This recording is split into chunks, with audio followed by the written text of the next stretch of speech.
मध्यकालीन भारत के इतिहास में आपका फिर से स्वागत है।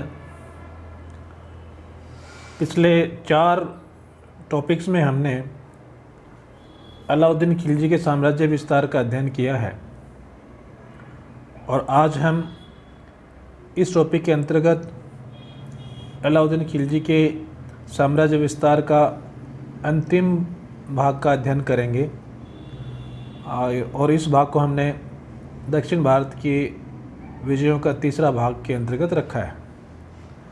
पीछे के 2 चैप्टर्स में हमने दक्षिण भारत के ऊपर अलाउद्दीन खिलजी के द्वारा की गई विजयों का अध्ययन किया है और हमने जाना कि 4 महत्वपूर्ण राज्यों में से अलाउद्दीन खिलजी ने देवगिरी पर, तेलंगाना पर, होयसल पर आक्रमण करके उनके अपने प्रभाव में ले लिया था। आज हम अलाउद्दीन खिलजी के दक्षिण भारत में कुछ अन्य आक्रमणों के विषय में जानकारी प्राप्त करेंगे। दक्षिण भारत का एक और मुख्य राज्य था पांड्य राज्य। इस पांड्य राज्य के ऊपर आक्रमण करने के लिए अलाउद्दीन खिलजी ने मलिक काफूर को भेजा था और जिस समय होयसल के ऊपर आक्रमण किया था मलिक काफूर के द्वारा और होयसल के शासक वीर बल्लाल को पराजित करके उसकी राजधानी के ऊपर अपना प्रभाव स्थापित करके उसने वीर बल्लाल को पांड्य राज्य का रास्ता बताने के लिए मजबूर किया था। तो इस प्रकार पांड्य राज्य के ऊपर आक्रमण करने के लिए मलिक काफूर 10 मार्च 1311 ईस्वी में उसने द्वार समुद्र से रवाना होकर पांड्य राज्य की तरफ प्रस्थान किया।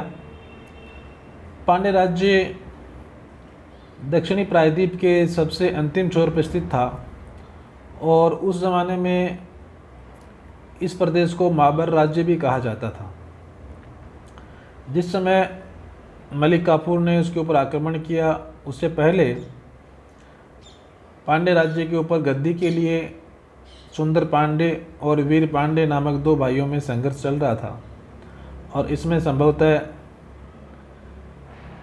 वीर पांडे सफल रहा और उसने सुंदर पांडे को पराजित करके अपने राज्य से खदेड़ दिया था और इस अपमान का बदला लेने के लिए सुंदर पांडे ने संभवतः अलाउद्दीन खिलजी की सेना से सहायता मांगी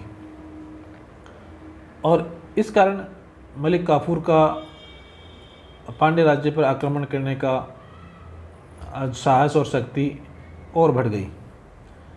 मार्च 1311 ईस्वी में मलिक काफूर द्वार समुद्र से पांड्य राज्य के लिए रवाना हुआ और शीघ्र ही उसकी राजधानी मदुरा जा पहुंचा।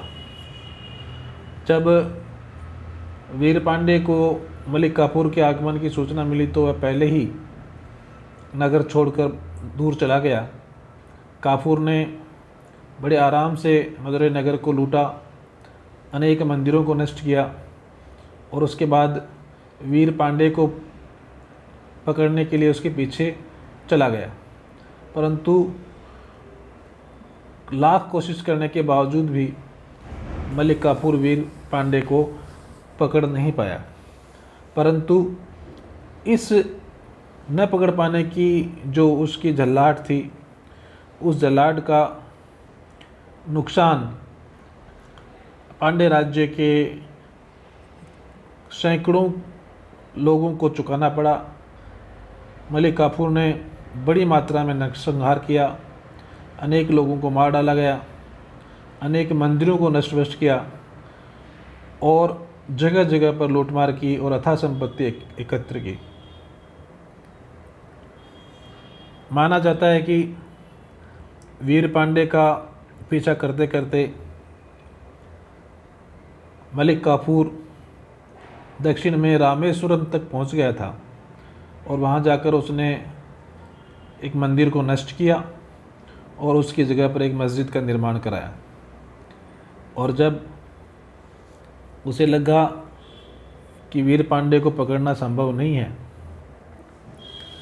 तब जाकर उसने वहाँ से वापस लौटने का विचार किया और अप्रैल 1311 ईस्वी में दिल्ली लौट गया। पांड्य राज्य के ऊपर आक्रमण से मीर काफूर अत्यधिक धन संपत्ति लूट कर ले गया, जिसमें सोना, चांदी, हीरे, जवाहरात जैसे बहुमूल्य धातुओं और रत्नों के अलावा हाथी और घोड़े भी शामिल थे। माना जाता है कि धन और संपत्ति की लूट की अगर अब बात की जाए तो यह आक्रमण सबसे सफल आक्रमणों में से एक था और इस आक्रमण के द्वारा जो अकूत संपदा उसने लूटी, वो संपदा उसने अपने स्वामी अलाउद्दीन खिलजी के चरणों में अर्पित कर दी। जब मलिक काफूर वापस दिल्ली लौटा तो अपने साथ साथ वह होयसल के राजा वीर बल्लाल को भी दिल्ली लेकर गया। इससे अलाउद्दीन खिलजी बड़ा प्रसन्न हुआ। उसने बड़ी प्रसन्नता के साथ वीर बल्लाल से मुलाकात की और काफ़ी सम्मान देकर, धन देकर उसको अपने राज्य वापस लौटाया।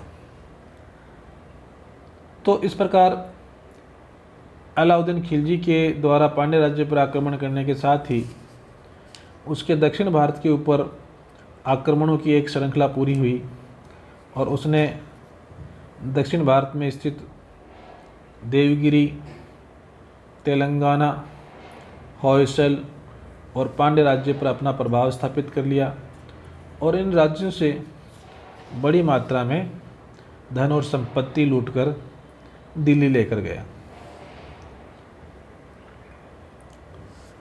अलाउद्दीन खिलजी के दक्षिण भारत के ऊपर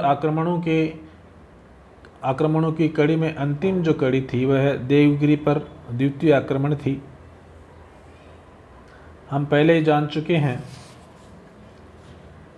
कि 1306-7 ईस्वी में अलाउद्दीन खिलजी ने मलिक काफूर को भेजकर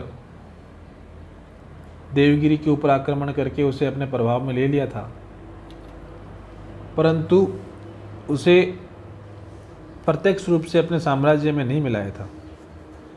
उसका उपयोग उन्होंने दक्षिण भारत के और राज्यों पर अधिकार करने में, प्रभाव स्थापित करने में एक सहायक केंद्र के रूप में किया।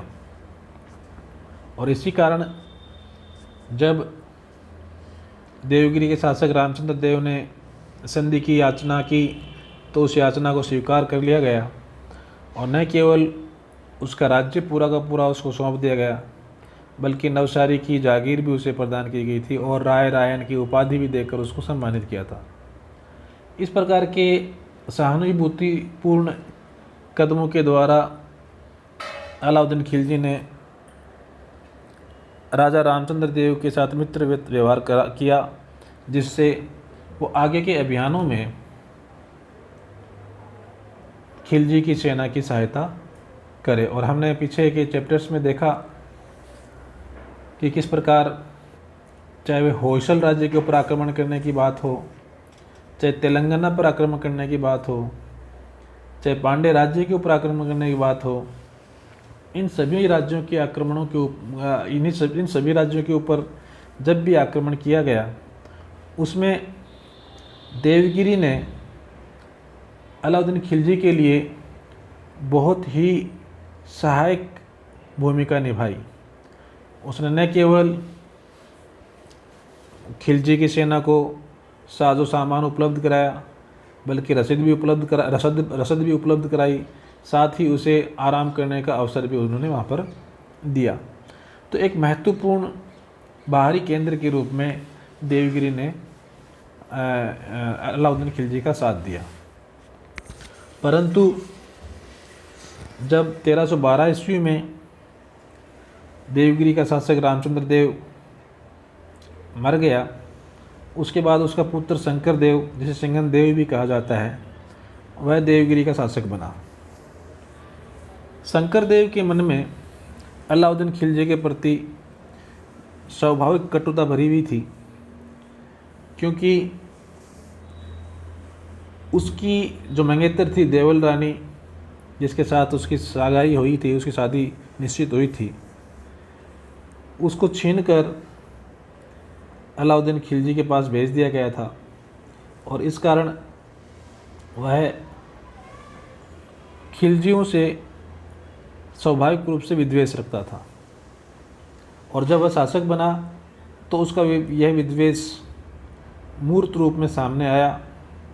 उसने शासक बनते ही दिल्ली के साथ अपने संबंध विच्छेद कर देना बंद कर दिया और स्वतंत्र शासक के रूप में व्यवहार करना उसने प्रारंभ कर दिया। जब अलाउद्दीन खिलजी को ये जानकारी प्राप्त हुई तब उसने मलिक काफूर को पुनः देवगिरी पर आक्रमण करने के लिए भेजा। माना जाता है कि देवगिरी के ऊपर आक्रमण करने का एक अन्य कारण यह भी था कि दक्षिण के एक अन्य राज्य वारंगल के शासक प्रताप रुद्र देव ने अलाउद्दीन खिलजी से आग्रह किया था कि वह उसका राज्य बहुत दूर है दिल्ली से और उसके लिए जो वार्षिक कर है वो भेजना मुश्किल है, मुमकिन नहीं है, इसलिए दिल्ली से कोई इस प्रकार का प्रतिनिधि भेजा जाए जो वह कर लेकर दिल्ली चला जाए। तो इन दोनों उद्देश्यों की पूर्ति के लिए अलाउद्दीन खिलजी ने मलिक काफूर को पुनः देवगिरी पर आक्रमण करने के लिए भेजा। 1313 ईस्वी में मलिक काफूर ने देवगिरी पर आक्रमण किया। देवगिरी के शासक शंकर देव ने अपनी क्षमता से बढ़कर उसका मुकाबला किया, परंतु दोनों के बीच सैन्य समानता बिल्कुल नहीं थी। इस कारण विजय का सेहरा मलिक काफूर के सर पर बंधा। शंकर देव युद्ध में लड़ता हुआ मारा गया और काफूर ने देवगिरी के ऊपर अपना अधिकार स्थापित कर लिया और देवगिरी को एक प्रकार से अपना मुख्यालय बना लिया। और इसके बाद उसने तेलंगाना और होयसल के अनेक नगरों पर आक्रमण करके वहाँ पर लूट और आतंक का विभत्स तांडव मचाया। कहा जाता है कि उसने इतना भयंकर आतंक वहाँ पर मचाया कि अलाउद्दीन खिलजी के शासन के अंतिम वर्षों तक आगे जाकर दिल्ली के विरुद्ध इन प्रदेशों के लोगों ने विद्रोह करने का विचार भी मन में नहीं पनपने दिया। मलिक काफूर 1315 ईस्वी तक दक्षिण में रहा, देवगिरी रहा और उसके बाद 1315 ईस्वी में अलाउद्दीन खिलजी ने उसे दिल्ली वापस बुला लिया और इस प्रकार वह 1315 ईस्वी में दिल्ली लौट गया।